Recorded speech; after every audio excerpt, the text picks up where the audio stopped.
ਲੱਭ ਗਿਆ ਨਾ ਫਿਰ ਤੀਜੇ ਦਿਨ ਹੈਲੀਕਾਪਟਰ ਨੂੰ ਪੁੱਛ ਲਓ ਨਾ, ਜੇ ਤੁਸੀਂ ਜਿਹੜਾ ਪੰਜਾਬ ਦੇ ਲੋਕਾਂ ਦੇ ਖੂਨ ਪਸੀਨੇ ਦੀ ਕਮਾਈ ਨਾਲ ਹੈਲੀਕਾਪਟਰ ਖਰੀਦਿਆ ਗਿਆ ਹੈ, ਜੇ ਉਹਨੂੰ ਪੁੱਛ ਲਓ ਨਾ, ਉਹ ਵੀ ਸੱਚ ਬੋਲੂਗਾ ਵੀ ਬੜੀ ਦੇਰ ਬਾਅਦ ਪੰਜਾਬ ਦੀ ਹਵਾ 'ਚ ਗਿਆ, ਨਹੀਂ ਤਾਂ ਹਿਮਾਚਲ ਦੀ ਹਵਾ 'ਚ ਤੇ ਕੈਪਟਨ ਅਮਰਿੰਦਰ ਅਕਾਲੀ ਦਲ ਨੂੰ ਮੁੱਖ ਵਿਰੋਧੀ ਧਿਰ ਬਣਾਉਣਾ ਚਾਹੁੰਦਾ ਹੈ ਤੇ ਪ੍ਰਤਾਪ ਬਾਜਵਾ ਕੀ ਰੋਂਦਾ ਹੈ ਤੇ ਸ਼ਮਸ਼ੇਰ ਸਿੰਘ ਦੂਲੋਂ ਕੀ ਰੋਂਦਾ ਹੈ, ਉਹ ਵੀ ਇਹੀ ਰੋਂਦੇ ਨੇ ਕਿ ਤੁਸੀਂ ਰਲੇ ਹੋਏ ਹੋ ਜੀ।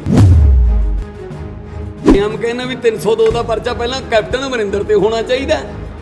ਜਿਹੜੀ ਜ਼ਹਿਰ ਵੰਡੀ ਆ ਮਾਝੇ 'ਚ, ਕੈਪਟਨ ਸਾਹਿਬ ਨੇ ਆਪ ਕਿਹਾ ਵੀ ਇਹ ਮੌਤਾਂ ਨੇ, ਇਹ ਪਲੈਨਡ ਮਰਡਰਸ ਨੇ। ਕਿਸੇ ਵੀ ਧਰਮ ਦਾ ਨਿਰਾਦਰ ਕਰਨ ਵਾਲੇ ਬੰਦੇ ਦੀ ਆਮ ਆਦਮੀ ਪਾਰਟੀ 'ਚ ਕੋਈ ਜਗ੍ਹਾ ਨਹੀਂ ਹੈਗੀ। ਆਮ ਆਦਮੀ ਪਾਰਟੀ ਦੇ ਪੰਜਾਬ ਪ੍ਰਧਾਨ ਅਤੇ ਸੰਗਰੂਰ ਤੋਂ ਸੰਸਦ ਮੈਂਬਰ ਭਗਵੰਤ ਮਾਨ ਨੇ ਬਠਿੰਡਾ 'ਚ ਪ੍ਰੈਸ ਕਾਨਫਰੰਸ ਕੀਤੀ। ਇਸ ਦੌਰਾਨ ਭਗਵੰਤ ਮਾਨ ਨੇ ਪੰਜਾਬ ਸਰਕਾਰ ਅਤੇ ਸ਼੍ਰੋਮਣੀ ਅਕਾਲੀ ਦਲ ਨੂੰ ਨਿਸ਼ਾਨੇ ਤੇ ਲਿਆ। ਆਮ ਆਦਮੀ ਪਾਰਟੀ ਦੇ ਸਾਬਕਾ ਵਿਧਾਇਕ ਜਰਨੈਲ ਸਿੰਘ ਦੇ ਮਾਮਲੇ ਤੇ ਬੋਲਦੇ ਹੋਏ ਭਗਵੰਤ ਮਾਨ ਨੇ ਕਿਹਾ ਕਿ ਕਿਸੇ ਵੀ ਧਰਮ ਦਾ ਨਿਰਾਦਰ ਕਰਨ ਵਾਲਿਆਂ ਲਈ ਆਮ ਆਦਮੀ ਪਾਰਟੀ ਵਿੱਚ ਕੋਈ ਥਾਂ ਨਹੀਂ ਹੈ। ਦੁਨੀਆ 'ਚ ਇੰਡੀਆ ਤੀਜੇ ਨੰਬਰ ਤੇ ਹੈ ਫਿਲਹਾਲ, ਪਰ ਜਿਹੜੇ ਹਿਸਾਬ ਨਾਲ ਵੱਧ ਰਿਹਾ ਤਾਂ ਆਪਾਂ ਇਹਦੇ ਵਿੱਚ ਕੋਈ ਦੂਜੇ ਨੰਬਰ ਤੇ ਜਾਂ ਪਹਿਲੇ ਨੰਬਰ ਤੇ ਆਉਣ ਨਾਲ ਕੋਈ ਆਪਣਾ ਕੋਈ ਮਾਣ ਵਧਣਾ ਨਹੀਂ। ਪਰ ਕਰੋਨਾ ਦੀ ਆੜ ਦੇ ਵਿੱਚ ਇੰਡੀਆ ਗਵਰਨਮੈਂਟ ਤੇ ਪੰਜਾਬ ਗਵਰਨਮੈਂਟ ਜੋ ਫੈਸਲੇ ਲੈ ਰਹੀ ਹੈ ਉਹ ਗਲਤ ਨੇ। ਕੀ ਲੋੜ ਪਈ ਸੀਗੀ ਮੋਦੀ ਸਾਹਿਬ ਨੂੰ ਖੇਤੀ ਦਾ ਆਰਡੀਨੈਂਸ ਲੈ ਕੇ ਆਉਣ ਦੀ? ਇੱਕ ਪਾਸੇ ਤਾਂ ਕਰੋਨਾ ਦੀ ਲੜਾਈ ਚੱਲ ਰਹੀ ਹੈ, ਖੇਤੀ ਦਾ ਆਰਡੀਨੈਂਸ ਆ ਗਿਆ, ਗਲਤ ਹੈ। ਖੇਤੀ ਨੂੰ ਪ੍ਰਾਈਵੇਟ ਕਰ ਦੋਗੇ ਤੁਸੀਂ, ਨੋਟੀਫਿਕੇਸ਼ਨ ਵੀ ਜਾਰੀ ਕਰਤੇ। ਆਲ ਪਾਰਟੀ ਮੀਟਿੰਗ ਦੇ ਵਿੱਚ ਅਸੀਂ ਵਿਰੋਧ ਵੀ ਕੀਤਾ, ਕੈਪਟਨ ਅਮਰਿੰਦਰ ਸਿੰਘ ਜੀ ਨੂੰ, ਮੁੱਖ ਮੰਤਰੀ ਸਾਹਿਬ ਨੂੰ ਇਹ ਕਿਹਾ ਵੀ ਕਿ ਤੁਸੀਂ ਸਪੈਸ਼ਲ ਸੈਸ਼ਨ ਬੁਲਾ ਕੇ ਇਹ ਪ੍ਰਸਤਾਵ ਨੂੰ ਰੱਦ ਕਰੋ।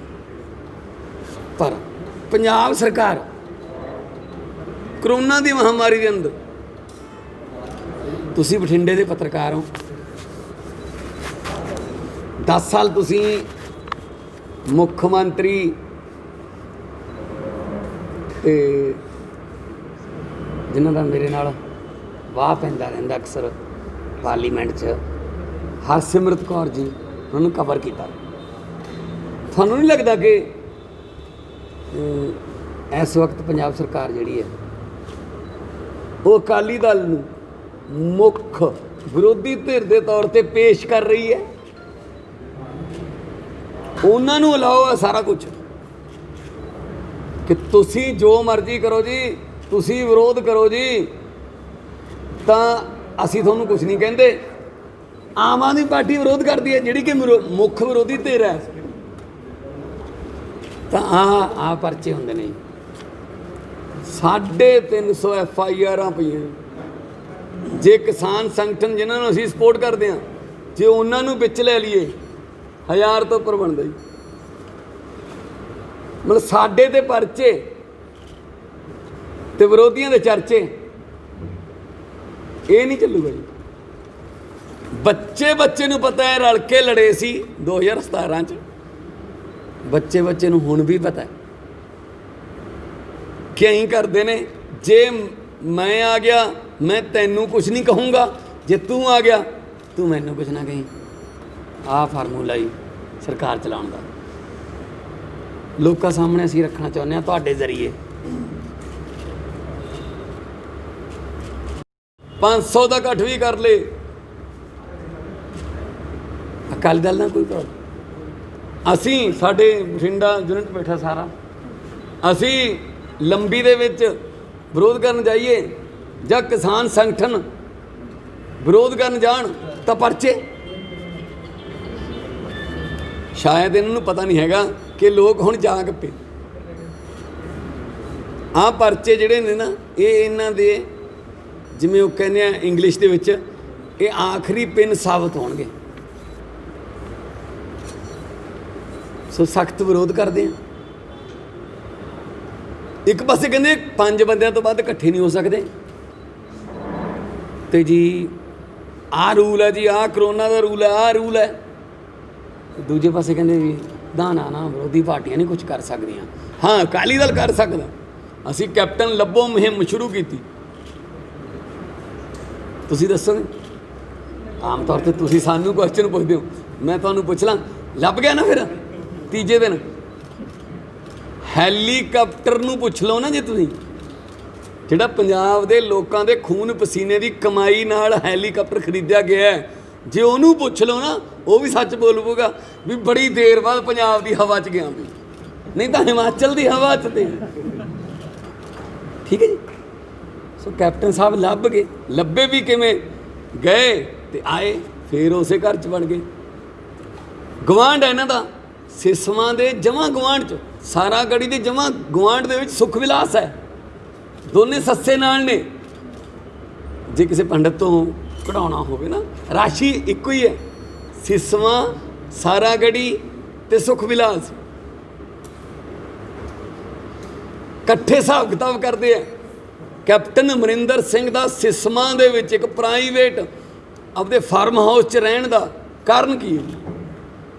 ਉਹ ਜਿਹੜਾ ਚੰਡੀਗੜ੍ਹ 'ਚ CM ਨੂੰ ਘਰ ਮਿਲਦਾ ਹੈ, ਉਹ 'ਚ ਕਿਉਂ ਨਹੀਂ ਰਹਿੰਦੇ ਉਹ? ਕਾਰਨ ਇਹ ਹੈ ਕਿਉਂਕਿ ਸਿਸਮਾਂ ਜਿਹੜਾ ਹੈ ਉਹ ਪੰਜਾਬ ਪੁਲਿਸ ਦੀ ਜੂਰੀਡਿਕਸ਼ਨ ਦੇ ਅੰਡਰ ਆਉਂਦਾ ਹੈ। ਉੱਥੇ ਜਿਹੜਾ ਵੀ ਆਊਗਾ, ਪੰਜਾਬ ਪੁਲਿਸ ਉਹਨੂੰ ਨੋਟ ਕਰੂਗੀ ਕੌਣ ਆਉਂਦਾ। ਤੇ ਜਿਹੜਾ ਚੰਡੀਗੜ੍ਹ ਆ ਘਰ ਆ, ਉਹ ਚੰਡੀਗੜ੍ਹ ਪ੍ਰਸ਼ਾਸਨ ਦੇ ਅੰਡਰ ਆਉਂਦਾ ਹੈ। ਚੰਡੀਗੜ੍ਹ ਪ੍ਰਸ਼ਾਸਨ ਅਮਿਤ ਸ਼ਾਹ ਦੇ ਅੰਡਰ ਆਉਂਦਾ ਹੈ। ਫਿਰ ਕਹਾਂ ਤਹਾਂ ਫਿਰ ਜਿਹੜੇ ਹਿਸਾਬ ਕਿਤਾਬ ਹੋਣੇ ਹੁੰਦੇ ਹੈ, ਉਹ ਨਹੀਂ ਹੋ ਸਕਦੇ ਸਰ। ਮੇਰਾ ਸਿੱਧਾ ਇਲਜ਼ਾਮ ਹੈ, ਰੇਤੇ ਦਾ ਪੈਸਾ, ਟਰਾਂਸਪੋਰਟ ਮਾਫੀਆ ਦਾ ਪੈਸਾ, ਸ਼ਰਾਬ ਮਾਫੀਆ ਦਾ ਪੈਸਾ ਕੈਪਟਨ ਅਮਰਿੰਦਰ ਸਿੰਘ ਦੇ ਘਰੇ ਜਾਂਦਾ ਹੈ। ਕਿਉਂ? ਹੀ is not staying in his government house. ਦੋ ਸੈਕਟਰ ਦੇ ਵਿੱਚ ਜਿਹੜਾ CM ਦਾ ਘਰ ਹੈ, ਉਹ 'ਚ ਕਿਉਂ ਨਹੀਂ ਰਹਿ ਰਿਹਾ ਉਹ? ਹੀ ਸ਼ੁੱਡ ਸਟੇ ਦੇਅਰ। ਐਡਰੈਸ ਉਹਦਾ, ਜੇ ਤੁਸੀਂ ਐਡਰੈਸ, ਮੈਨੂੰ ਚਿੱਠੀਆਂ ਆਉਂਦੀਆਂ ਨੇ ਮੁੱਖ ਮੰਤਰੀ ਦੀਆਂ, ਤਾਂ ਉਹਦੇ ਐਡਰੈਸ ਉਹ ਦਿੱਤਾ ਹੁੰਦਾ। ਤੁਸੀਂ ਐਂ ਕਰੋ, ਤੁਸੀਂ ਫੋਨ ਕਰਕੇ ਦੇਖੋ ਐਡਰੈਸ ਹੈਗਾ ਉੱਥੇ। ਮੈਂ ਤੁਹਾਨੂੰ ਮੁੱਖ ਮੰਤਰੀ ਦਾ ਫੋਨ ਦੇ ਦਿੰਦਾ ਹੁਣ ਕਿ ਜੀ ਫੋਨ ਕਰੋ। ਉਹ ਕਹਿਣਗੇ ਜੀ ਲੱਭਦੇ ਹਾਂ ਜੀ ਕਿਹੜੇ ਫਾਰਮ ਹਾਊਸ 'ਤੇ ਆ। ਹਾਊ ਡੇਅਰ ਹੀ ਇਜ਼, ਕਿਹੜੇ ਫਾਰਮ ਹਾਊਸ 'ਤੇ? ਪੰਜਾਬ ਦਾ ਮੁੱਖ ਮੰਤਰੀ ਆ, ਬੜੇ ਵੱਡੇ ਮੈਂਡੇਟ ਨਾਲ ਬਣਾਇਆ ਸੀ। ਬਾਹਰ ਨਿਕਲ ਭਾਈ, ਨਹੀਂ ਨਿਕਲਦਾ, ਨੋ ਪ੍ਰੋਬਲਮ। ਫਿਰ ਲੋਕ ਕਹਿਣਗੇ ਚੱਲ ਫਿਰ ਬੈਠਾ ਰਹਿਤੀ। 2022 ਜ਼ਿਆਦਾ ਦੂਰ ਨਹੀਂ ਹੈਗੀ। ਸੋ ਮੈਂ ਇਹ ਕਹਿਣਾ ਚਾਹੁੰਦਾ ਕਿ ਅਕਾਲੀ ਦਲ ਨੂੰ ਅਸਲ ਦੇ ਵਿੱਚ, ਜੇ ਕੋਈ ਹੈਡਲਾਈਨ ਲਿਖਣੀ ਹੈ ਲਿਖ ਲਿਓ, ਕੈਪਟਨ ਅਮਰਿੰਦਰ ਅਕਾਲੀ ਦਲ ਨੂੰ ਮੁੱਖ ਵਿਰੋਧੀ ਧਿਰ ਬਣਾਉਣਾ ਚਾਹੁੰਦਾ ਹੈ। ਹਾਲਾਂਕਿ ਉਹ ਬਣੇ ਨਹੀਂ, ਪਰ ਕਿਉਂਕਿ ਚਾਚਾ ਭਤੀਜਾ ਨੇ, ਤੇ ਪ੍ਰਤਾਪ ਬਾਜਵਾ ਕੀ ਰੋਂਦਾ ਹੈ, ਤੇ ਸ਼ਮਸ਼ੇਰ ਸਿੰਘ ਦੂਲੋਂ ਕੀ ਰੋਂਦਾ ਹੈ, ਉਹ ਵੀ ਇਹੀ ਰੋਂਦੇ ਨੇ ਕਿ ਤੁਸੀਂ ਰਲੇ ਹੋਏ ਹੋ ਜੀ, ਤੁਸੀਂ ਕੋਈ ਕਾਰਵਾਈ ਨਹੀਂ ਕਰ ਰਹੇ। ਉਹ ਕਹਿੰਦੇ ਨਾ ਨਾ ਨਾ ਨਾ ਭਗਵੰਤ ਮਾਨ ਨਾ ਜੀ, ਮੇਰੇ ਨਾਂ ਤੇ ਤਾਂ ਪਤਾ ਨਹੀਂ ਇਹਨਾਂ ਨੂੰ ਕੀ ਹੋ ਜਾਂਦਾ। ਸੁਖਬੀਰ ਬੋਲੇ ਕੁਛ ਵੀ, ਕੈਪਟਨ ਸਾਹਿਬ ਜਵਾਬ ਦਿੰਦੇ ਆ। ਸੁਖਬੀਰ ਕੌਣ ਹੈ? हुई सुखबीर बादल MP है जी, मैं भी MP हूँ। वो फिरोजपुर तो, मैं संगरूर तो। हरसिमरत कौन है? वो भी MP है जी, बठिंडे तो मैं संगरूर तो हाँ। वो दोने बोलने का जवाब देंगे है, मेरे बोलने तो जवाब क्यों नहीं देंगे? मैं शरेआम कहना भी 302 का परचा पहला कैप्टन अमरिंदर ते होना चाहिए। जिहड़ी जहर बंडी है माझे च, कैप्टन साहब ने आप कहा भी ये मौतां ने, ये प्लैंड मर्डर्स ने। तो फिर की करता परचा जनाब? सिक्की ते करता परचा। सिक्की इन्हां दा MLA खडूर साहब, डैनी ते करचा परचा। डैनी इन्हां दा जंडियाला गुरु तो MP MLA। जर्मन जीत का नाम लेंदे लोग, वो सिक्की का PA कर लिया परचा ना। 3 करिंदियां ते 2 ठेकेदारां ते सत श्री अकाल। ਸੋ ਆਹੀ ਗੱਲ ਤਾਂ ਫਿਰ ਪ੍ਰਤਾਪ ਸਿੰਘ ਬਾਜਵਾ ਰੋਈ ਜਾਂਦਾ। ਇਹ ਕਿਸਾਨਾਂ ਨੂੰ ਫਾਇਦਾ ਹੋ ਰਿਹਾ ਜਿਹੜਾ ਫ੍ਰੀ ਬਿਜਲੀ ਹੈ। ਨਹੀਂ ਇਹਦਾ ਅਸੀਂ ਤਾਂ ਪਹਿਲਾਂ ਤੋਂ ਕਹਿੰਦੇ ਤੁਸੀਂ ਕੋਵਿਡ ਦੀ ਗੱਲ ਚੱਲ, ਮੈਂ ਹੁਣ ਦਿੱਲੀ ਦੀ ਗੱਲ ਕਰ ਲਾਂ ਇਸ ਤੋਂ ਪਹਿਲਾਂ ਕਿ ਤੁਸੀਂ ਕਾਊਂਟਰ ਨਾ ਕਰੋ ਕੋਈ ਦਿੱਲੀ 'ਚ 90% ਤੋਂ ਉੱਪਰ ਰਿਕਵਰੀ ਹੋ ਗਈ। ਮੈਂ ਦਿੱਲੀ ਤੋਂ ਆਇਆ, ਹੁਣ ਇਸ ਵਕਤ ਮੈਂ ਦਿੱਲੀ ਤੋਂ ਹੀ ਆਇਆ। ਮੈਂ ਮੁੱਖ ਮੰਤਰੀ ਕੇਜਰੀਵਾਲ ਸਾਹਿਬ ਨੂੰ ਮਿਲ ਕੇ ਆਇਆ। ਦਿੱਲੀ 'ਚੋਂ ਡਰ ਖਤਮ ਹੋ ਗਿਆ ਕਰੋਨਾ ਦਾ, ਠੀਕ ਹੈ ਜੀ, ਦਿੱਲੀ ਠੀਕ ਹੋ ਗਈ। ਤੇ ਇੱਥੇ ਹਜੇ ਆਪਾਂ ਪੀਕ ਨੂੰ ਉੱਪਰ ਜਾ ਰਹੇ ਹਾਂ। 39 ਮੌਤਾਂ ਕੱਲ੍ਹ ਹੋਈਆਂ ਨੇ। ਮੈਂ ਤਰਨਤਾਰਨ ਦੇ ਹਸਪਤਾਲ 'ਚ ਗਿਆ ਸੀ ਜਿੱਥੇ ਜ਼ਹਿਰੀਲੀ ਸ਼ਰਾਬ ਨਾਲ ਡੈਥਾਂ ਹੋਈਆਂ। ਗਰੀਬਾਂ ਨੂੰ 500 ਰੁਪਏ ਦੀ ਬਰਫ਼ ਮੰਗਾਈ ਜਾ ਰਹੀ ਸੀ ਡੈੱਡ ਬੋਡੀਆਂ 'ਤੇ ਰੱਖਣ ਵਾਸਤੇ। ਕੀ ਅਸੀਂ ਅਪਡੇਟ ਕੀਤਾ ਹੈ ਆਪਣੇ ਹਸਪਤਾਲਾਂ ਨੂੰ? ਮਤਲਬ 4 ਮਹੀਨੇ ਹੋ ਗਏ ਲੋਕਡਾਊਨ 'ਚ ਤਾਂ ਪਹਿਲੇ ਨੰਬਰ 'ਤੇ ਸੀ, ਪਰ ਹੁਣ ਦੱਸੋ ਨਾ, ਕੋਈ ਧਿਆਨ ਨਹੀਂ। ਕੈਪਟਨ ਸਾਹਿਬ ਖੁਦ ਬਾਹਰ ਨਿਕਲਦੇ ਨਹੀਂ। ਜਦੋਂ ਕਿਸੇ ਸੂਬੇ ਦੇ ਮੁੱਖ ਮੰਤਰੀ ਨੂੰ ਬਾਹਰ ਕੱਢਣ ਵਾਸਤੇ ਧਰਨੇ ਦੇਣੇ ਪੈਣ ਵਿਰੋਧੀ ਪਾਰਟੀਆਂ ਨੂੰ ਤੇ ਗ੍ਰਿਫਤਾਰੀਆਂ ਦੇਣੀਆਂ ਪੈਣ, ਇਹ ਤੋਂ ਵੱਧ ਸ਼ਰਮਨਾਕ ਗੱਲ ਹੋਰ ਕੋਈ ਨਹੀਂ। ਪੰਜਾਬ ਸਰਕਾਰ ਨੇ ਚੇਅਰਮੈਨਸ਼ਿਪ ਦੇ ਵਿੱਚ ਇੱਕ ਪੈਨਲ ਬਣਾਇਆ ਹੋਇਆ ਸੀਗਾ ਕਿ ਪੋਸਟ ਕੋਵਿਡ-19 ਜਿਹੜਾ ਇੰਪੈਕਟ ਹੋ ਰਿਹਾ ਪੰਜਾਬ ਦੀ ਇਕਨੋਮੀ 'ਤੇ, ਉਹਦੇ ਕੀ ਸਟੈਪ ਪੰਜਾਬ ਸਰਕਾਰ ਨੂੰ ਲੈਣੇ ਚਾਹੀਦੇ, ਉਹਦੀ ਰਿਕਮੈਂਡੇਸ਼ਨਸ ਆ ਰਹੀਆਂ। ਉਹਨਾਂ ਨੇ ਕਿਹਾ ਕਿ ਜਿਹੜੀ ਫ੍ਰੀ ਇਲੈਕਟ੍ਰੀਸਿਟੀ ਕਿਸਾਨਾਂ ਨੂੰ ਦਿੱਤੀ ਜਾਂਦੀ ਹੈ ਉਹ ਬੇਸਿਕਲੀ ਇੰਡਾਇਰੈਕਟਲੀ ਉਹਨਾਂ ਨੇ ਕਿਹਾ ਕਿ ਵੱਡੇ ਕਿਸਾਨਾਂ ਨੂੰ ਸਿਰਫ ਫਾਇਦਾ ਹੋ ਰਿਹਾ ਹੈ। ਨਹੀਂ, ਕੋਵਿਡ-19 ਦਾ ਫ੍ਰੀ ਇਲੈਕਟ੍ਰੀਸਿਟੀ ਨਾਲ ਕੀ ਸੰਬੰਧ ਹੈ ਜੀ? ਜਿਹੜਾ ਇਲੈਕਟ੍ਰੀਸਿਟੀ 2020 ਅਮੈਂਡਮੈਂਟ ਆ ਰਿਹਾ ਹੈ, ਇਹਦਾ ਮਤਲਬ ਫਿਰ ਪੰਜਾਬ ਸਰਕਾਰ ਉਹਦੀ ਆਲਮੋਸਟ ਸਪੋਰਟ ਕਰ ਰਹੀ ਹੈ। ਇਦੋਂ ਪਹਿਲਾਂ ਖੇਤੀ ਆਰਡੀਨੈਂਸ ਆਏ ਨੇ, ਸਾਰੇ ਦੇਸ਼ ਦੇ ਵਿੱਚ ਤਰਥੱਲੀ ਮੱਚੀ ਹੋਈ ਹੈ। ਕਿਸਾਨ ਯੂਨੀਅਨਾਂ ਕੀ ਸਾਰੇ ਸੰਗਠਨ, ਅਸੀਂ ਵੀ ਨਾਲ ਸਪਟੈਂਬਰ 'ਚ ਸ਼ਾਇਦ ਹੋਵੇ ਆਪਣਾ ਪਾਰਲੀਮੈਂਟ ਦਾ ਸੈਸ਼ਨ, ਅਸੀਂ ਵਿਰੋਧ ਕਰਾਂਗੇ। ਪਰ ਹਾਊ ਕਮ ਕਿ ਇਲੈਕਟ੍ਰੀਸਿਟੀ 2020 ਇਹਦਾ ਵੀ ਸਾਥੋਂ ਖੋਲੋ, ਕੀ ਰਹਿ ਗਿਆ? ਸਟੇਟਾਂ ਕੋਲੇ ਰਹਿ ਕੀ ਗਿਆ ਫਿਰ? ਸੰਵਿਧਾਨ ਮੁਤਾਬਕ health, education and agriculture state ਦਾ ਵਿਸ਼ਾ ਹੈ। ਤਿੰਨੇ ਖੋ ਕੇ ਲੈ ਗਏ ਤੇ ਕੀ ਕਰਾਂਗੇ? ਤੇ ਅਸੀਂ ਵਿਰੋਧ ਕਰਦੇ ਹਾਂ ਜੀ। ਮੌਂਟੇਕ ਸਿੰਘ ਆਲੂਵਾਲੀਆ ਨੇ ਜੇ ਕਿਹਾ ਉਹ ਬਣਾਏ ਤਾਂ ਕੋਵਿਡ ਵਾਸਤੇ ਨੇ, ਪਰ ਰਿਪੋਰਟ ਫ੍ਰੀ ਬਿਜਲੀ ਵਾਸਤੇ ਦੇ ਰਹੇ ਨੇ। ਤੇ ਫਿਰ ਕਰ ਲਓ ਨਾ, ਰਿਵਾਈਵ ਕਰ ਲਓ ਨਾ ਆ ਜਿਹੜੇ ਪ੍ਰਾਈਵੇਟ ਕੀ ਨੇ ਇਹ ਥਰਮਲ ਪਲਾਂਟ, ਉਹਨਾਂ ਦੇ ਐਗਰੀਮੈਂਟ ਰਿਵਿਊ ਕਰ ਲਓ ਨਾ, ਕਰਕੇ ਪਤਾ ਕਰੋ ਕਿ ਦਿੱਲੀ 'ਚ ਅਰਵਿੰਦ ਕੇਜਰੀਵਾਲ ਜੀ ਦੀ ਸਰਕਾਰ ਖਰੀਦ ਕੇ ਵੀ ਸਸਤੀ ਦੇ ਰਹੀ ਹੈ, ਇੱਥੇ ਬਣਾ ਕੇ ਵੀ ਮਹਿੰਗੀ ਦੇ ਰਹੇ ਹਾਂ। ਇਟ ਮੀਨਸ ਦਾਲ ਨਹੀਂ ਕਾਲੀ, ਨਹੀਂ ਦਾਲ 'ਚ ਕਾਲਾ ਨਹੀਂ, ਦਾਲ ਹੀ ਕਾਲੀ ਹੈ। ਮਾਨ ਸਾਹਿਬ ਹੁਣ ਥਰਮਲ ਬਠਿੰਡਾ ਦਾ ਤਾਂ ਬੰਦ ਹੋ ਚੁੱਕੇ, ਹੁਣ ਰੋਪੜ ਤੇ ਲਹਿਰੇ ਦੀ ਵੀ ਸਰਕਾਰ ਪਲੈਨਿੰਗ ਕਰ ਰਹੀ ਹੈ, ਉਹ ਵੀ ਬੰਦ ਕਰਨ ਜਾ ਰਹੀ ਹੈ। ਹਾਂਜੀ,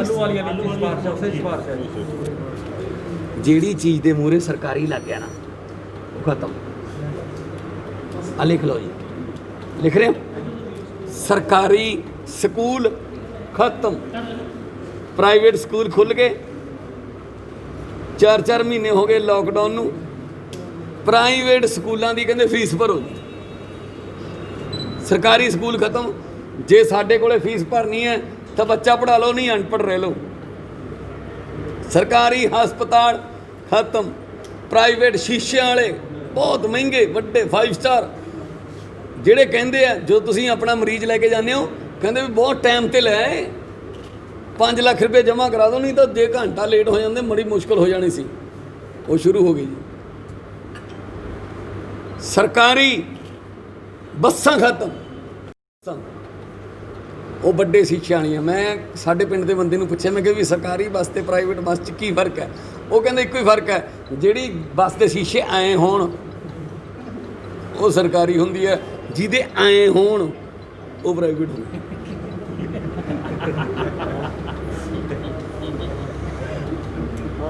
ਸਰਕਾਰੀ ਸੜਕਾਂ ਖਤਮ ਜਨਾਬ।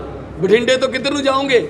ਬਠਿੰਡੇ ਤੋਂ ਜਾਣਾ ਤੁਸੀਂ ਕੋਟਕਪੂਰੇ ਨੂੰ, ਨਾਕਾ ਲੱਗਿਆ ਸਰ। ਬਠਿੰਡੇ ਤੋਂ ਜਾਣਾ ਤੁਸੀਂ ਰਾਮਪੁਰੇ ਫੂਲ ਨੂੰ, ਨਾਕਾ ਲੱਗੇ ਸਰ ਪੁੱਛੋ ਕੋਲੇ ਕਿੱਧਰ ਦੀ ਜਾਓਗੇ ਸਰਕਾਰੀ ਸੜਕਾਂ ਖਤਮ ਫਿਰ ਸਾਤੋਂ ਰੋਡ ਟੈਕਸ ਕਾਹਦਾ ਲੈਂਦੇ ਆ ਇਹ ਜਦੋਂ ਅਸੀਂ ਤੁਸੀਂ ਵੀ ਗੱਡੀਆਂ ਲੈਂਦੇ ਹੋ ਆਪਾਂ ਤੋਂ ਗੱਡੀ ਦਾ 9% 8.5% ਜਾਂ ਗੱਡੀ ਦੀ ਕੀਮਤ ਮੁਤਾਬਕ ਉਹ ਰੋਡ ਟੈਕਸ ਲੈਂਦੇ ਆ ਤੇ ਫਿਰ ਉਹ ਕਿਹੜੀਆਂ ਸੜਕਾਂ ਦਾ ਜਦੋਂ ਅਸੀਂ ਸੜਕਾਂ ਹੀ 24 ਘੰਟਿਆਂ ਵਾਸਤੇ ਕਿਰਾਏ ਤੇ ਲੈਣੀਆਂ ਨੇ ਸਰਕਾਰੀ ਸੜਕਾਂ ਖਤਮ ਜਨਾਬ ਕੱਲਾ ਸਰਕਾਰੀ ਮੁੱਖ ਮੰਤਰੀ ਰਹਿ ਗਿਆ ਇਹ ਵੀ ਨਾ ਕਿਤੇ ਪ੍ਰਾਈਵੇਟ ਕਰ ਦਿਓ ਵੀ ਇਹ ਵੀ ਅੰਬਾਨੀਆਂ ਦਾ ਹੋਊ ਕੋਈ ਅੰਡਾਨੀਆਂ ਦਾ ਹੋਊ ਕੋਈ ਸੋ ਖਤਮ ਤੁਸੀਂ ਕਿਹੜੀ ਚੀਜ਼ ਦੀ ਗੱਲ ਕਰਦੇ ਹੋ ਸਰਕਾਰੀ ਦੀ ਕੋਈ ਚੀਜ਼ ਸਰਕਾਰੀ ਨਹੀਂ ਤਿਰੰਗਾ ਉਤਾਰਿਆ ਗਿਆ ਤੇ ਖਾਲਿਸਤਾਨ ਦਾ ਝੰਡਾ ਜਿਹੜਾ ਲਾ ਦਿੱਤਾ ਗਿਆ ਪੁਲਿਸ ਦੀ ਮੌਜੂਦਗੀ ਦੇ ਵਿੱਚ ਕਹਿਣਾ ਚਾਹੁੰਦੇ ਦੇਖੋ ਆਮ ਆਦਮੀ ਐਸਐਸਪੀ ਕਹਿ ਰਹੇ ਮਾਮੂਲੀ ਗੱਲ ਹੈ ਸਾਡਾ ਆਮ ਆਦਮੀ ਪਾਰਟੀ ਧਰਮ ਨਿਰਪੱਖ ਪਾਰਟੀ ਹੈ ਸਾਡੇ ਮੁੱਦੇ ਬੇਰੁਜ਼ਗਾਰੀ ਮਹਿੰਗਾਈ ਗਰੀਬੀ ਸਾਡੇ ਤਾਂ ਧੀਆਂ ਪੁੱਤ ਆਈਲੈਟਸ ਕਰਕੇ ਬਾਹਰਲੇ ਮੁਲਕਾਂ ਨੂੰ ਭੱਜੀ ਜਾਂਦੇ ਆ ਸਾਡੇ ਤਾਂ ਮਾਂ ਪਿਓ ਵੀ ਕਹਿਣ ਲੱਗੇ ਪੁੱਤ ਸਾਡੇ 6 ਬੈਂਡ 7 ਬੈਂਡ ਲੈ ਜਾ ਭਾਜਾ ਉਦੋਂ ਬਾਅਦ ਤੂੰ ਸਾਨੂੰ ਬੁਲਾ ਲਈ ਤੋ ਸਾਡਾ ਤਾਂ ਇਸ ਧਰਤੀ ਨੂੰ ਅਸੀਂ ਤਾਂ ਛੱਡੀ ਜਾ ਰਹੇ ਹਾਂ ਆਹ ਮੁੱਦੇ ਤਾਂ ਹੈ ਹੀ ਨਹੀਂ ਜਿਹੜੇ ਤੁਸੀਂ ਕਹੀ ਜਾਂਦੇ ਇਹ ਤਾਂ ਸਿਰਫ ਤੇ ਸਿਰਫ ਰਾਜਨੀਤੀ ਵਾਸਤੇ ਕਰ ਵਾਦਾ 3.5 ਸਾਲ ਪਹਿਲਾਂ ਕੀਤਾ ਸੀ ਨਾ ਸਹੀ ਤੇ ਉਦੋਂ ਉਹ 12ਵੀਂ 'ਚ ਹੋਣਗੇ ਜਦੋਂ ਵਾਅਦਾ ਕੀਤਾ ਸੀ ਤੇ ਹੁਣ ਉਹ ਤਾਂ ਵਿਚਾਰੇ ਨਾਰੇ ਨੂਰੇ ਲਾ ਕੇ ਵੀ ਟੈਂਕੇ ਟੂਕੇ ਤੇ ਵੀ ਚੜ੍ਹ ਹਟੇ ਹੋਣਗੇ ਤੇ ਹੁਣ ਜਿਹੜੇ ਜਿਨ੍ਹਾਂ ਨੂੰ ਦੇ ਰਹੇ ਆ ਫੋਨ ਉਹ 9ਵੀਂ ਕਲਾਸ ਵਾਲੇ ਨੇ ਉਦੋਂ 9ਵੀਂ 'ਚ ਹੋਣਗੇ ਉਹਨਾਂ ਦੀ ਹਜੇ ਵੋਟ ਨਹੀਂ ਬਣੀ ਇਹ ਤਾਂ 2022 'ਚ ਹੀ ਪਤਾ ਲੱਗੂ ਤੁਸੀਂ ਨਾ ਪਾਰਟੀ ਦਾ ਢਾਂਚਾ ਆਪਣਾ ਡਿਜ਼ਾਈਨ ਕਰਨਾ ਹਾਂਜੀ ਤੇ ਹੁਣ ਨਇਆ ਤੁਸੀਂ ਸਟਰਕਚਰ ਤਿਆਰ ਹਾਂਜੀ, ਕਰਨਾ ਪਾਰਟੀ ਦਾ ਹਾਂਜੀ। ਉਹਦੇ ਵਿੱਚ ਜਿਹੜੇ ਹਾਂਜੀ ਨਵੇਂ ਜਿਹੜੇ ਜਿਹੜੇ ਨਾਰਾਜ਼ ਪਾਰਟੀ ਤੋਂ ਚੱਲ ਰਹੇ ਸੀਗੇ ਉਹਨਾਂ ਦੇ ਨਾਲ ਵੀ ਕੋਈ ਰਾਬਤਾ ਹੋ ਰਿਹਾ ਕਿਸੇ ਤਰੀਕੇ ਨਾਲ ਬਿਲਕੁਲ ਜਿਹੜੇ ਨਵੇਂ ਚਿਹਰੇ ਜੁਆਇਨ ਕੀਤੇ ਨੇ ਜਿਹੜੇ ਪੁਰਾਣੇ ਸਾਡੇ ਕੁਝ ਜਿਵੇਂ ਤੁਸੀਂ ਕਿ ਉਹਨਾਂ ਨੂੰ ਜ਼ਿੰਮੇਵਾਰੀ ਉਹ ਸਮਝਦੇ ਸੀ ਕਿ ਸਾਨੂੰ ਹੋਰ ਵੱਡੀ ਜ਼ਿੰਮੇਵਾਰੀ ਮਿਲਣੀ ਚਾਹੀਦੀ ਉਹ ਮਿਲਣਗੀਆਂ ਜ਼ਿੰਮੇਵਾਰੀਆਂ ਵਧਣਗੀਆਂ ਵੀ ਜ਼ਿੰਮੇਵਾਰੀਆਂ ਬਦਲੀਆਂ ਵੀ ਜਾਣਗੀਆਂ ਪਰ ਘਟਾਈਆਂ ਨਹੀਂ ਜਾਣਗੀਆਂ ਜਿਹੜੇ ਪਾਰਟੀ ਤੋਂ ਨਾਰਾਜ਼ ਚੱਲ ਰਹੇ ਸੀਗੇ ਹਾਂ ਸਾਰਿਆਂ ਨੂੰ ਨਾਲ ਲੈ ਕੇ ਚੱਲਾਂ ਮੈਂ ਤਾਂ ਬਲਕਿ ਪੌਣੇ 3 ਕਰੋੜ ਪੰਜਾਬੀਆਂ ਨੂੰ ਅਪੀਲ ਕਰਦਾ ਤੁਹਾਡੇ ਇਹਨਾਂ ਮਾਈਕਾਂ ਰਾਹੀਂ ਕਿ ਜਿਹਨੇ ਜੁਆਇਨ ਕਰਨਾ ਆਓ ਬਈ ਉਦੋਂ ਬਾਅਦ ਹੋਰ ਰਹਿ ਕੀ ਗਿਆ ਹੁਣ ਕਿੰਨੀ ਕੁ ਕੁੱਟ ਖਾਣੀ ਹੈ ਪਹਿਲਾਂ ਬਠਿੰਡੇ ਖਾਂਦੇ ਸੀ ਹੁਣ ਪਟਿਆਲੇ ਖਾਈ ਜਾਂਦੇ ਆ 2017 ਦੀ ਗੱਲ ਕੀਤੀ ਹੈ ਕਿ ਰਲ ਮਿਲ ਕੇ ਇਹਨਾਂ ਨੇ ਖੇਡ ਖੇਡੀ 2022 ਦੇ ਵਿੱਚ ਵੀ ਤੁਸੀਂ ਨਕਸ਼ਾ ਯਾਦ ਕੀਤਾ ਕਿ ਰਲ ਮਿਲ ਕੇ ਖੇਡਣਗੇ ਪਰ 2017 ਦਾ ਪਾਰਟੀ ਦਾ ਹਾਰ ਦਾ ਹੋਰ ਮੁੱਖ ਕਾਰਨ ਸੀਗਾ ਕਿ ਕੋਈ ਕ੍ਰੈਡੀਬਿਲ ਫੇਸ ਹੈ ਨਹੀਂ ਸੀ ਕ੍ਰੈਡੀਬਲ ਫੇਸ ਹੈ ਨਹੀਂ ਸੀ ਜਿਹਨੂੰ ਮੁੱਖ ਮੰਤਰੀ ਤੌਰ ਤੇ ਪਾਰਟੀ ਨੇ ਪੇਸ਼ ਨਹੀਂ ਕਰ ਸਕੀ 2022 ਦੇ ਵਿੱਚ ਇਸ ਤਰ੍ਹਾਂ ਦਾ ਕੋਈ ਹਾਂਜੀ ਇਹ ਗੱਲਾਂ ਵੀ ਪਾਰਟੀ ਹਾਈ ਕਮਾਂਡ ਦੀ ਨੋਟਿਸ 'ਚ ਨੇ ਕਿ ਜੋ ਪਿਛਲੀ ਵਾਰ ਹੋਇਆ ਉਹ ਇਸ ਵਾਰ ਨਹੀਂ ਮਤਲਬ ਜਰਨੈਲ ਸਿੰਘ ਜੀ ਨੂੰ ਪਾਰਟੀ ਤੋਂ ਸਸਪੈਂਡ ਕਰਦੇ ਆ ਨਹੀਂ ਸਸਪੈਂਡ ਕਰਦਾ ਨਹੀਂ ਦੇਖੋ ਕਿਸੇ ਵੀ ਧਰਮ ਦਾ ਜਰਨੈਲ ਸਿੰਘ ਮੈਂ ਇਹ ਕਲੀਅਰ ਕਰਨਾ ਚਾਹੁੰਦਾ ਜਰਨੈਲ ਸਿੰਘ ਪੂਰਵ ਸਾਂਸਦ ਪੂਰਵ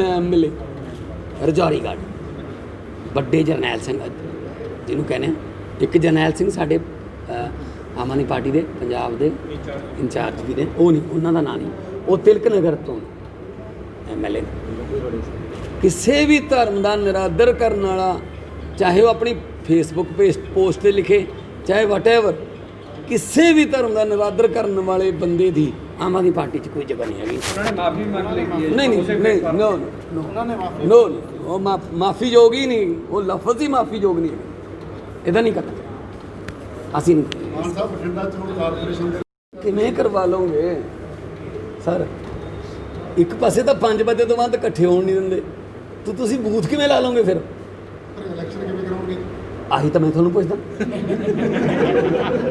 ਇਹ ਤਾਂ ਤੁਸੀਂ ਦੱਸੋਗੇ ਨਾ ਨਹੀਂ ਕਦੋਂ ਕਿਵੇਂ ਕਰਾਉਣਗੇ 11 ਅਕਤੂਬਰ ਨੂੰ 11 ਅਕਤੂਬਰ ਕਿਹਾ ਨਾ ਕਿਵੇਂ ਕਰਾਉਣਗੇ ਇਹਦੇ ਬਾਰੇ ਤੁਸੀਂ ਕੀ ਸਟੈਂਡ ਲਓਗੇ ਨੋ ਪਹਿਲਾਂ ਕਰੋਨਾ ਤੋਂ ਜ਼ਿਆਦਾ ਕਰੋਨਾ ਤੋਂ ਤੁਸੀਂ ਕਰੋਨਾ ਤਾਂ ਡੇ ਬਾਈ ਡੇ ਅਪ ਹੋ ਰਿਹਾ ਤੇ ਤੁਸੀਂ ਇਲੈਕਸ਼ਨਾਂ ਦੀਆਂ ਗੱਲਾਂ ਕਰ ਰਹੇ ਹੋ ਅਕਾਲੀ ਦਲ ਨੂੰ ਤੁਸੀਂ ਐਜ ਦੇ ਰਹੇ ਹੋ ਕਿ ਮਤਲਬ ਤੁਸੀਂ ਆ ਜਾਓ ਚਲੋ ਜੇ ਮੈਂ ਨਹੀਂ ਆਉਂਗਾ ਹੁਣ ਤਾਂ ਤੁਸੀਂ ਆ ਜਾਓ ਤੇ ਆਮ ਆਦਮੀ ਪਾਰਟੀ ਨੂੰ ਪਿਛਲੀ ਵਾਰ ਵਾਂਗੂ ਸੋ ਪਹਿਲਾਂ ਅਸੀਂ ਆਮ ਆਦਮੀ ਪਾਰਟੀ ਵਿਰੋਧੀ ਪਾਰਟੀ ਹੈ, ਦੂਜੇ ਨੰਬਰ ਦੀ ਪਾਰਟੀ ਹੈ, ਪਰ ਅਸੀਂ ਕਿਸੇ ਇਲੈਕਸ਼ਨ ਤੋਂ ਭੱਜਦੇ ਨਹੀਂ ਹੈਗੇ। ਪਰ ਕਿਰਪਾ ਕਰਕੇ ਇਲੈਕਸ਼ਨ ਕਰਾਉਣ ਜੋਗਾ ਮਾਹੌਲ ਤਾਂ ਬਣਾਓ ਪਹਿਲਾਂ ਪੰਜਾਬ 'ਚ, ਜਿਵੇਂ ਦਿੱਲੀ 'ਚ ਕਰਤਾ। ਇੱਕ ਮਿੰਟ, ਮੈਂ ਇੱਕ ਸਵਾਲ ਪੁੱਛਣਾ ਚਾਹੁੰਦਾ। ਪਲਾਜ਼ਮਾ ਦਾ ਆਇਆ ਸੀ ਪੰਜਾਬ 'ਚ ਨੂੰ, ਕਹਿੰਦੇ ਵੇਚਿਆ ਕਰਾਂਗੇ। ਆਮ ਆਦਮੀ ਪਾਰਟੀ ਨੇ ਵਿਰੋਧ ਕੀਤਾ ਤਾਂ ਕਹਿੰਦੇ ਨਹੀਂ ਵੇਚਿਆ ਕਰਾਂਗੇ। ਮੇਰੇ ਇੱਕ ਦੋਸਤ ਦਾ ਡੈਡੀ ਪਟਿਆਲੇ ਆਇਆ, ਮਾਝੇ ਤੋਂ ਪਟਿਆਲੇ ਆਇਆ, ਪਲਾਜ਼ਮਾ ਚਾਹੀਦਾ ਸੀ ਕਿਉਂਕਿ ਪਟਿਆਲੇ ਬੈਂਕ ਬਣਾਈ ਸੀ ਪਹਿਲੀ। ਉਹ ਕਹਿੰਦੇ ਸਾਡੇ ਕੋਲ ਤਾਂ ਹੈ ਨਹੀਂ। ਅਸੀਂ ਕਹੇ ਵੀ ਹੁਣ ਕਿਵੇਂ ਕਰਾਂਗੇ? ਕਹਿੰਦੇ ਜੀ ਪਲਾਜ਼ਮਾ ਹੀ ਇੱਕੋ ਇੱਕ ਆਪਸ਼ਨ ਹੈ। ਇੱਕ ਪਲਾਜ਼ਮਾ ਨਹੀਂ ਮਿਲਿਆ ਤਾਂ ਉਹਦੀ ਡੈਥ ਹੋ ਗਈ। ਮੈਨੂੰ ਕੈਪਟਨ ਸਾਹਿਬ ਇਹ ਦੱਸ ਦੇਣ ਕਿ ਜਿਹੜਾ ਪਲਾਜ਼ਮਾ ਬੈਂਕ ਉਹਨਾਂ ਨੇ ਖੋਲ੍ਹੇ ਆ ਪਟਿਆਲਾ, ਲੁਧਿਆਣਾ ਤੇ ਫਰੀਦਕੋਟ, ਕਿੰਨਾ ਪਲਾਜ਼ਮਾ ਆ ਗਿਆ ਉਹਨਾਂ 'ਚ? ਅਰਵਿੰਦ ਕੇਜਰੀਵਾਲ ਜੀ ਨੇ ਦੇਤਾ 710 ਬੰਦੇ ਪਲਾਜ਼ਮਾ ਕਰਕੇ ਬਚ ਗਏ। ਉਹ ਮੈਨੂੰ ਦੱਸ ਦੇਣ ਪੰਜਾਬ ਸਰਕਾਰ ਕਿ ਉਹਨਾਂ ਦੇ ਪਲਾਜ਼ਮਾ ਕਿਉਂਕਿ ਵਿਸ਼ਵਾਸ ਹੀ ਨਹੀਂ ਪੈਦਾ ਹੋ ਸਕਿਆ ਜੀ। ਜੇ ਤੁਸੀਂ ਠੀਕ ਹੋ ਗਏ ਸਰ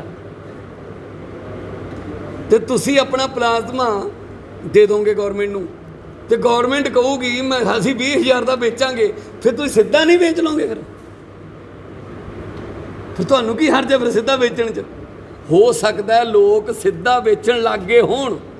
ਪ੍ਰਾਈਵੇਟ ਹਸਪੀਟਲ ਪਲਾਜ਼ਮਾ ਦਾ ਪਤਾ ਨਹੀਂ ਕਿੰਨੇ ਪੈਸੇ ਲੈਣ ਲੱਗ ਗਏ ਹੋਣ। ਆਹ ਮੈਸੇਜ ਦਿੱਤਾ ਇਹਨਾਂ ਨੇ। ਸੋ ਕੋਈ ਫਾਰਮ ਹਾਊਸ ਤੇ ਬੈਠੇ ਨੇ ਸਰ, ਪਾਕਿਸਤਾਨ ਤੋਂ ਕੁਝ ਮਹਿਮਾਨ ਆਏ ਹੋਏ ਨੇ, ਉਹਨਾਂ ਦਾ ਵੀਜ਼ਾ ਐਕਸਟੈਂਡ ਹੋ ਜਾਂਦਾ ਹੈ। ਤੂੰ ਹਾਸੇ ਕਿਉਂ ਵੀ? ਇਹਦਾ ਬਸ ਮੈਨੂੰ ਪਤਾ ਸਾਰਿਆਂ ਨੂੰ ਕੀ ਮਾਨ ਸਾਹਿਬ, ਤੁਸੀਂ ਲੋਕ ਸਭਾ ਮੈਂਬਰ ਦੂਜੀ ਵਾਰ ਚੁਣੇਗੇ, ਤੁਸੀਂ ਕਿਤੇ ਪੁੱਛਿਆ ਹੈ ਜਦੋਂ ਪਾਕਿਸਤਾਨ ਦੇ ਵਿੱਚ ਮਾੜੀ ਜਿਹੀ ਕੋਈ ਗੱਲਬਾਤ ਹੋਵੇ ਤਾਂ ਆਪਾਂ ਦੇਸ਼ ਵਿਰੋਧੀ ਕਰਾਰ ਦੇ ਦਿੰਦੇ ਆ, ਤੁਸੀਂ ਲੋਕ ਸਭਾ 'ਚ ਪੁੱਛਿਆ ਕਦੇ ਵੀ ਇੱਦਾਂ ਕਰਕੇ ਨੂੰ ਆਪਣਾ ਵੀਜ਼ਾ ਕਿਵੇਂ ਮਿਲ ਜਾਂਦਾ 6 ਮਹੀਨਿਆਂ ਦਾ? ਸਾਲ ਕਿਹਨੂੰ ਜੀ? ਚਾਚੀ ਨੂੰ। ਚਾਚੀ ਕੌਣ ਜੀ? ਦੇਖੋ ਤੁਸੀਂ ਦੇਖੋ, ਆਪਾਂ ਆਦਰੋ ਚਾਦਰੋ ਦੇ ਸ਼ਹਿਰ 'ਚ ਬੈਠੇ ਆ। ਚਾਚੀ ਰੁੱਸਾ ਤੁਸੀਂ ਨਾਲ ਐਸ ਤੋਂ ਚਾਚੀ ਰੁੱਸਾ ਹੈ ਨਾ, ਕੱਲੀ ਰੁੱਸਾ ਨਹੀਂ, ਰਸ਼ੀਆ ਤੋਂ ਵੀ ਆਏ ਹੋਏ ਨੇ ਮਹਿਮਾਨ। ਤੁਹਾਨੂੰ ਆਏ ਬਠਿੰਡਾ ਤੋਂ ਪਰਮਿੰਦਰ ਸਿੰਘ ਦੀ ਰਿਪੋਰਟ, D5 ਚੈਨਲ ਪੰਜਾਬੀ।